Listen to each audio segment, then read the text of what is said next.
Hi hello friends, welcome to my channel. Friends, మా ఛానల్ని first time చూస్తున్నట్లయితే తప్పకుండా సబ్స్క్రైబ్ చేసుకోండి.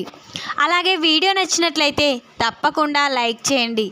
స్టోరీలోకి వెళ్ళినట్లయితే ఈరోజు భాగ్యం తను చేసిన తప్పుని సరిదిద్దుకొని ఇక రామరాజుకి తన తప్పుని తెలియజేస్తుంది.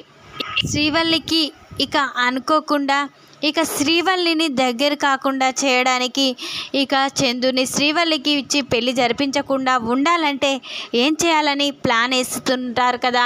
అటు భద్రావతి సేనాపతి కలిసి విశ్వక్ వీళ్ళంతా కలిసి శ్రీవల్లిని చంపాలని బెదిరించాలని చూడబోతారు. శ్రీవల్లిని కాపాడి శ్రీవల్లిని పెళ్లి చేసుకోబోతున్న చందు అది ఎలాగో తెలియాలంటే వీడియోని స్కిప్ చేయకుండా చివరి దాకా చూడండి. శ్రీవల్లి వాళ్ళ గురించి అడుగుదామండి. ఒకసారి వాళ్ళ దగ్గరికి వెళ్ళి మళ్ళీ చందుని పెళ్లి చేసుకోమని చెప్దాం అని అంటూ ఉంటుంది వేదావతి. అయితే అప్పుడే రామరాజు ఎలా అడుగుదాం, అసలు నాకేమీ అర్థం కావడం లేదు. మనం ఇప్పుడు ఎలాగైనా ఎవరైనా ఆడపిల్ల గల వాళ్ళు భయపడుతూ ఉంటారు. ఎందుకంటే ఒకసారి జైలుకు వెళ్ళొచ్చిన వాళ్ళు వాళ్ళపై కేసు ఉండడం వాళ్ళకు కూడా భయమే కదా. ఇప్పుడు ఏ ముఖం పెట్టుకొని అడగాలి? అటు వాని పెళ్ళి కాకుండా చేస్తున్నాడు, ఇటు కుటుంబంలో సంతోషంగా లేకుండా చేస్తున్నాడు ఆ చిన్నోడు అని రామరాజు అయితే మళ్ళీ ధీరజ్ని తిడుతూ ఉంటాడు. అప్పుడే వేదవతి చాలా బాధపడుతూ ఉంటుంది ధీరజ్ని తిడుతూ ఉంటే.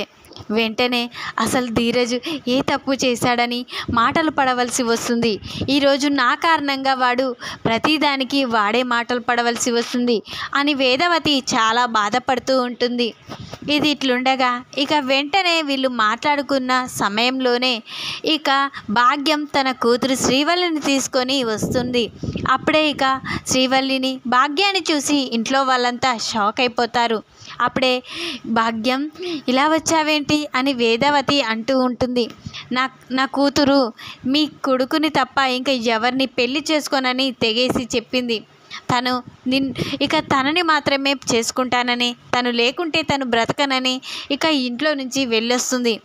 తనని తీసుకొని ఇక్కడికే వచ్చాను అని భాగ్యం చెప్పగానే వేదవతి చాలా సంతోషపడుతుంది. అటు రామరాజు కూడా చాలా సంతోషం చెల్లెగారు, మేమే మీ దగ్గరికి వచ్చి శ్రీవల్లిని మా చందుకిచ్చి పెళ్లి జరిపించామని అడుగుదామని వచ్చాం. కానీ మీరే రావటం మాకు సంతోషంగా ఉంది.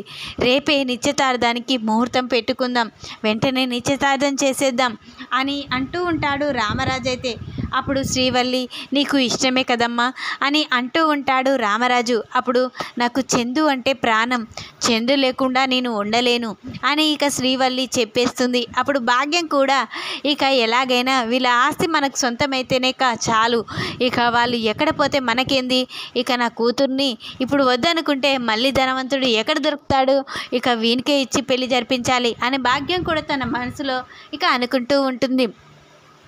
భాగ్యం శ్రీవల్లి ఇంటికైతే చెప్పేసి వెళ్ళిపోతారు.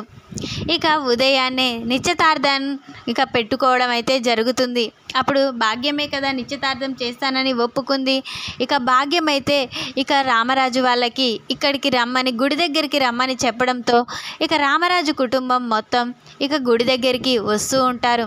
అప్పుడే గుడి చుట్టుపక్కల ఎక్కడ చూసినా ఎక్కడ ఫంక్షన్ హాల్ లేవు కదా, భాగ్యం ఏంటి ఇక్కడికి రమ్మంది అని ఫోన్ చేస్తారు భాగ్యానికి. అప్పుడే అన్నయ్య గారు గుళ్ళోకే రండి అని అనగానే వెంటనే గుడి లోపలికైతే వెళ్తారు.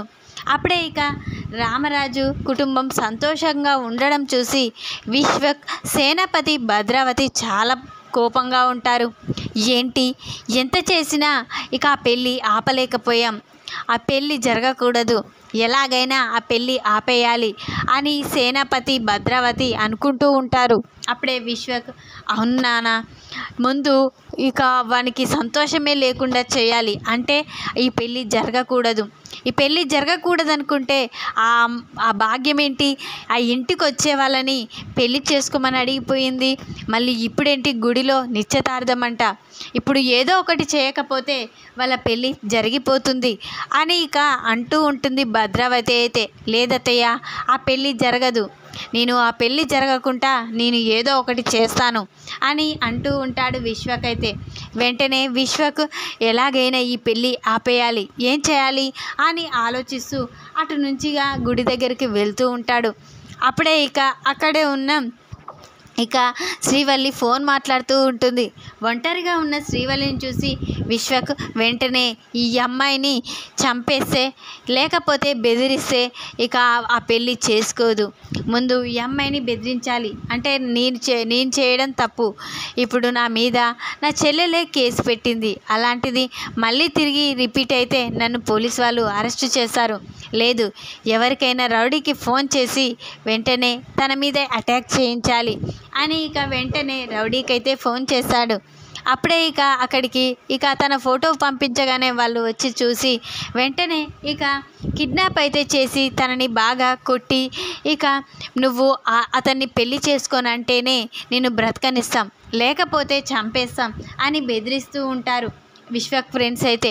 అప్పుడే శ్రీవల్లి ఎవర్రా మీరు, ఎవరు అని అరుస్తూ ఉంటుంది. మేము ఎవరైతే మీకేంటి, నువ్వు మాత్రం ఈ పెళ్ళి చేసుకోకూడదు, పెళ్ళి చేసుకుంటే చంపేస్తాము అని బెదిరిస్తారు. అప్పుడు శ్రీవల్లి అలాగే ఉంటుంటే అప్పుడే గొంతు నువ్వులేసి తలకి బాగా గాయం చేస్తారు. అప్పుడే అటు నుంచి చందు వస్తూ ఉంటాడు. చందును చూసి రౌడీలు అక్కడి నుంచి పరారై వెళ్ళిపోతారు. ఇదేంటి, ఆ రౌడీలేంటి శ్రీవల్లిని కొట్టడం ఏంటి, శ్రీవల్లికి ఏదో అయ్యింది అని చందు హడావిడిగా వెళ్ళి శ్రీవల్లి అని అరుస్తూ ఉంటాడు కింద పడున్న శ్రీవల్లిని చూసి. వెంటనే శ్రీవల్లి కళ్ళు తెరవకపోవడంతో చందు అని తెరిచి అంటూ ఉంటుంది. అప్పుడే వెంటనే శ్రీవల్లిని తీసుకువెళ్ళి హాస్పిటల్లో అడ్మిట్ చేశారు.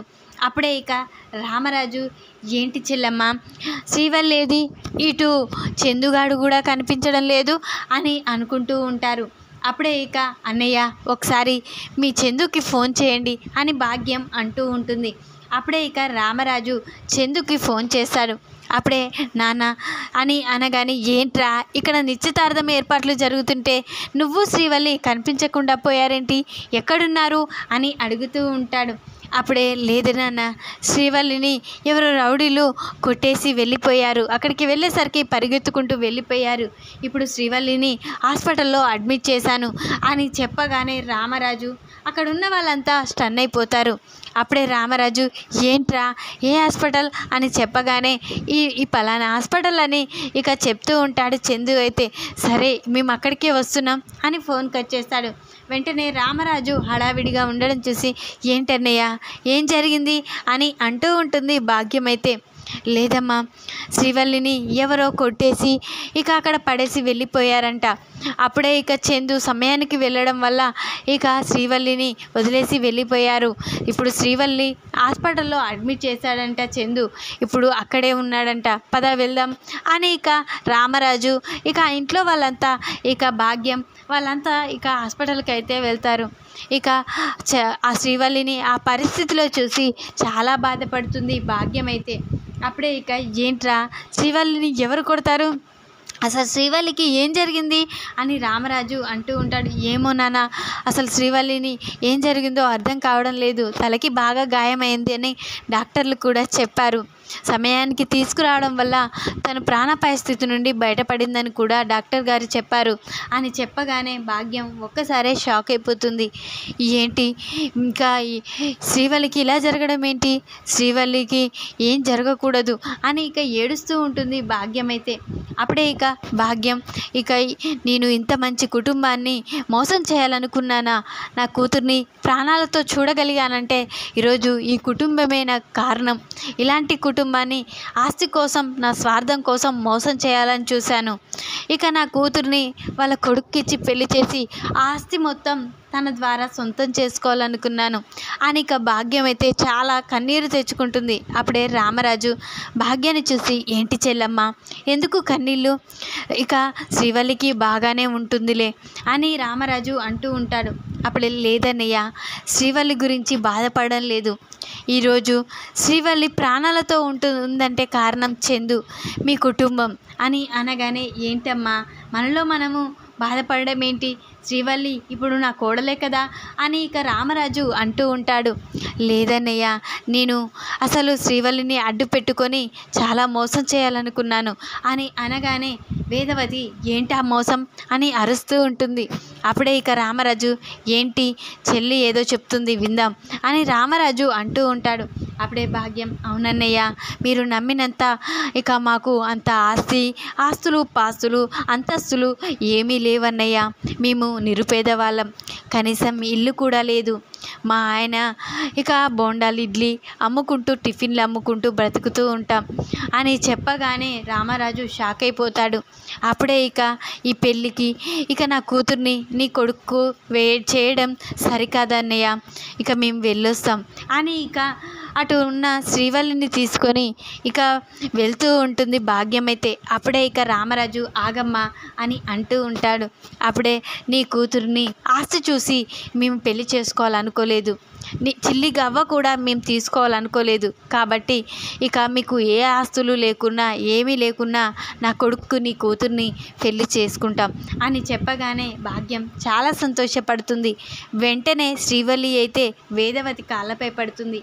ఏంటమ్మా నువ్వే తప్పు చేసావని కాళ్ళపై పడుతున్నావు? మీ ఆస్తులు మాకేమీ రావు కదా, ఆస్తులు అంతస్తులు లేకపోయినా మంచి గుణం ఉంటే చాలు, మా కోడళ్ళలాగా నీకు కూడా మంచి గుణం ఉంటే చాలు అని వేదవతి అంటూ ఉంటుంది. ఇక రామరాజు ఇక భాగ్యం ద్వారానే భాగ్యం వాళ్ళ కుటుంబం గురించి తెలుసుకుంటారు. ఇక భాగ్యంకి ఏది లేదని తెలుసుకొని ఇక భాగ్యం బాధపడడం చూసి శ్రీవల్లిని చందునిచ్చి పెళ్లి జరిపిస్తారు. ఈ విధంగానైతే భాగ్యం క్షమాపణ కోరుతుంది. ఈ వీడియో కనుక మీకు నచ్చినట్లయితే లైక్ చేయండి.